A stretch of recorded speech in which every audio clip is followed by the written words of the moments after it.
In this video, I want to show you how to reset your HP Color Laserjet Pro printer or simply Laserjet Pro printer. So if we go over here on the display, no matter what it is showing, click on the home button on the left side, and then you need to swipe through this menu until you see Setup. Click on Setup, and from here you need to go down and select Service. Go down, and then you're going to have Restore Defaults. Click on Restore Defaults, and it will ask you to press OK to restore defaults. This is what we'll do. And at this point, you just have to wait. Don't press anything. Don't turn off your printer.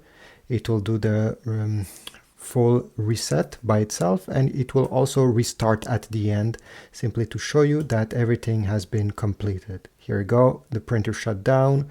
It powered on by itself.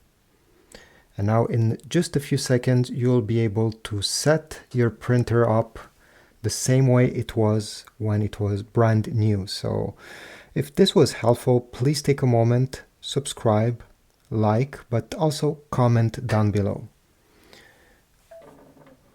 And here we go. We are ready to set it up again. This printer doesn't have an ink cartridge. This is why I'm getting this message.